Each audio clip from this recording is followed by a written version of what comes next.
मुंबई की श्रद्धा का दिल्ली में जिस बेरहमी से मर्डर किया गया और जिस हैवानियत से अपने प्यार के टुकड़े किए, उसके बारे में पूरा देश आज चर्चा कर रहा है। इस बड़े मर्डर केस में हर रोज बड़े और हैरान कर देने वाले खुलासे भी हो रहे हैं। कैसे आफताब ने दरिंदगी की सारी हदें पार कर दी, इसको देखिए इन 10 कहानियों के जरिए।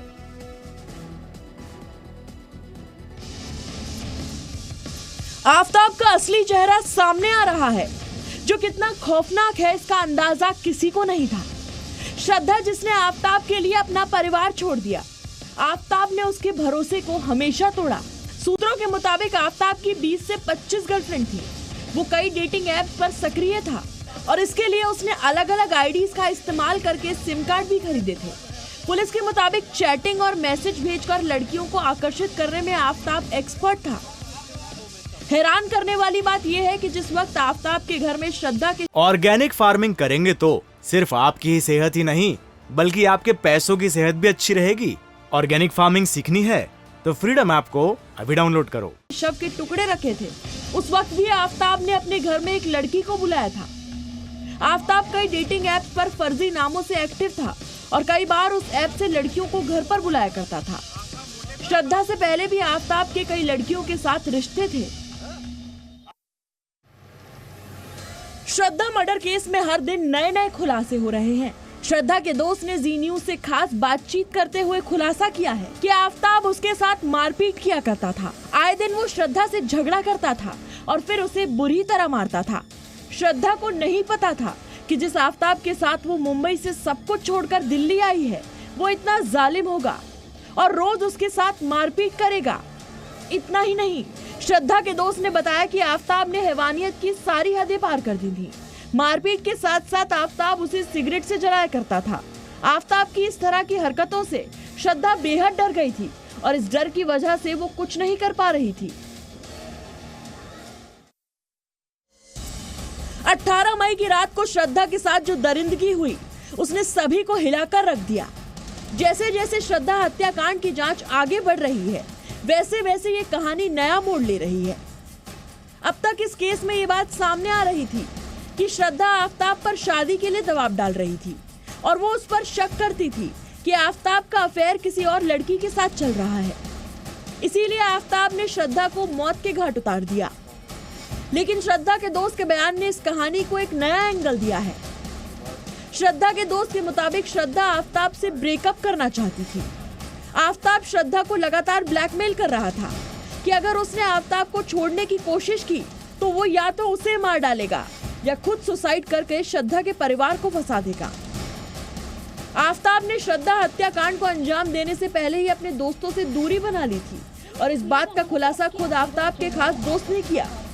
ये वही दोस्त है जिसने दिल्ली में आफताब और श्रद्धा की घर ढूंढने में मदद की थी। तो जाना था कि आप वो लोग से टच में थे क्या? आफताब और श्रद्धा से आप टच में थे आखिरी बार? नो। तो आप वो लोग दिल्ली गए थे, उसके बारे में आपको कोई आइडिया था? आपको कुछ बताया था वो लोग ने? Once he called me and informed that they are shift in Delhi.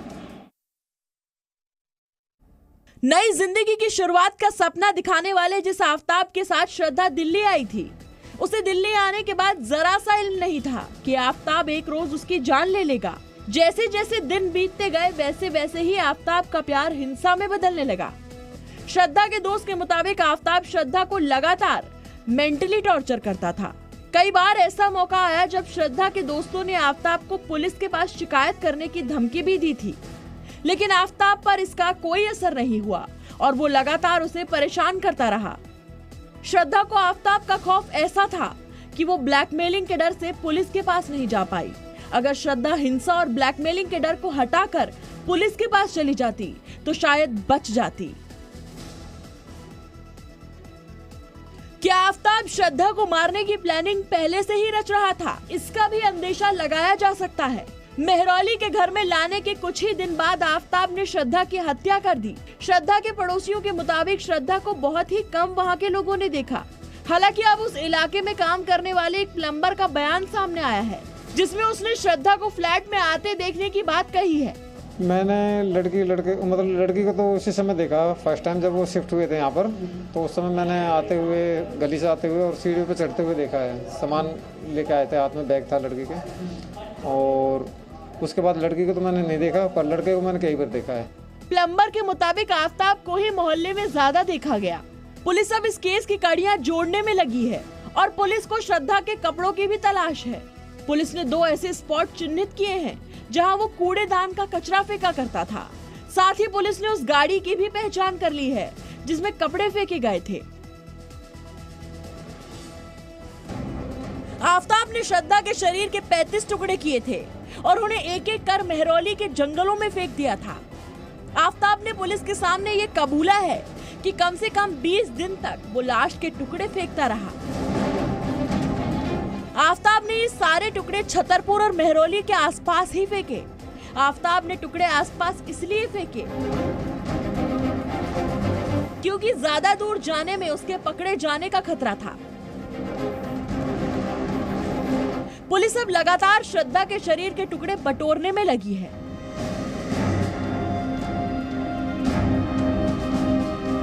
Police Aftab को हर उस जगह लेकर जा रही है जहां उसने टुकड़े फेंके थे। आफ्ताब की निशानदेही पर पुलिस ने श्रद्धा के शव के कई टुकड़े भी बरामद कर लिए हैं।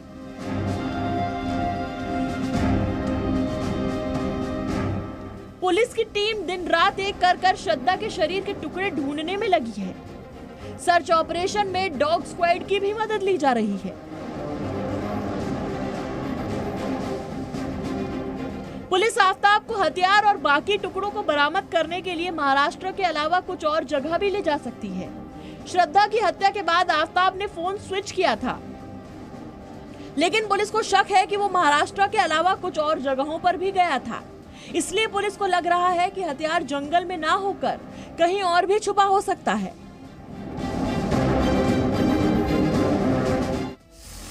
अपने प्यार की बेरहमी से हत्या करने के बाद और शरीर के टुकड़ों को फ्रिज में रखने के बाद आफ्ताब बार बार उन टुकड़ों की जगह बदला करता था।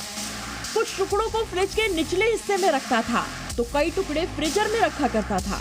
टुकड़ों की बदबू बाहर ना आए इसलिए बार बार उनकी अदला बदली किया करता था। घर में पड़े डेड बॉडी के टुकड़े और खून की सफाई करने के लिए भी आफ्ताब ने बड़ी प्लानिंग रची थी। घर, फ्लोर और बाथरूम सबकी केमिकल से सफाई किया करता था ताकि जब भी उसका राज खुले तो पुलिस और फोरेंसिक टीम के हाथ कुछ ना लग पाए। इसके अलावा फ्रिज और कमरे की भी सफाई उसने एसिड से की थी। इसी वजह से पुलिस को आफ्ताब और श्रद्धा के घर में खून के धब्बे नहीं मिले, सिर्फ किचन में एक ही खून का धब्बा मिला।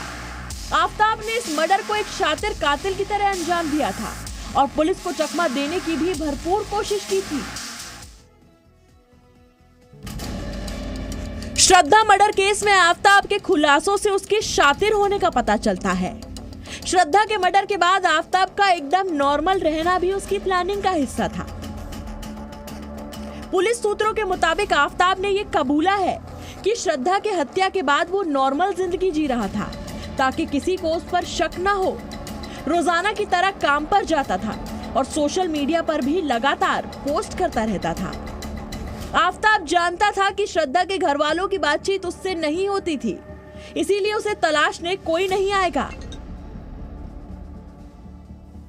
श्रद्धा आफ्ताब से रिश्ते के बाद सिर्फ अपने दोस्तों के साथ संपर्क में थी और उन दोस्तों के साथ वो श्रद्धा के फोन के जरिए संपर्क में रहता था। किसी को शक ना हो इसके लिए श्रद्धा के सोशल मीडिया अकाउंट से लगातार पोस्ट भी करता था। उसने श्रद्धा के सोशल मीडिया अकाउंट को अपनी प्लानिंग में शामिल किया। आफ्ताब श्रद्धा के इंस्टाग्राम अकाउंट को अपडेट करके रखता था ताकि उसके किसी दोस्त या रिश्तेदार को शक न हो। इसके लिए वो फोटो डालता रहता था। ये सब उसने ये दिखाने के लिए किया कि श्रद्धा जिंदा है और अपना सोशल मीडिया अकाउंट अपडेट कर रही है।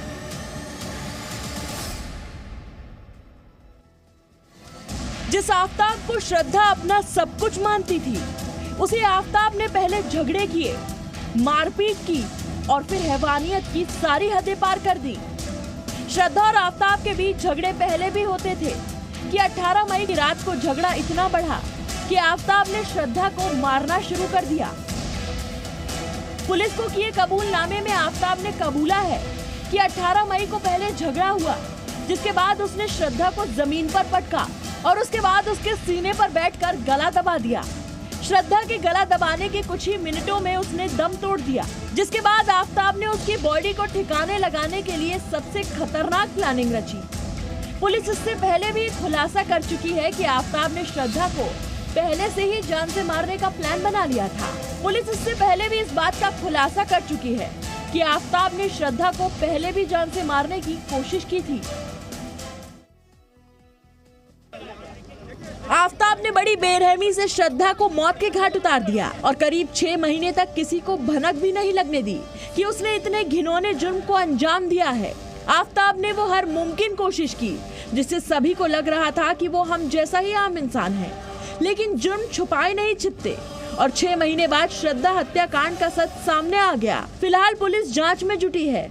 आफताब से पुलिस लगातार पूरा सच उगलवाने की कोशिश कर रही है, लेकिन आफताब लगातार अपना बयान बदलकर जांच को भटकाने की कोशिश में लगा है। ऐसे में कोर्ट ने दिल्ली पुलिस को आफताब के नार्को टेस्ट की इजाजत दी है, जिसमें श्रद्धा हत्याकांड से जुड़े कई और बड़े खुलासे हो सकते हैं। ऑर्गेनिक फार्मिंग करेंगे तो सिर्फ आपकी ही सेहत ही नहीं बल्कि आपके पैसों की सेहत भी अच्छी रहेगी। ऑर्गेनिक फार्मिंग सीखनी है तो फ्रीडम ऐप को अभी डाउनलोड करो।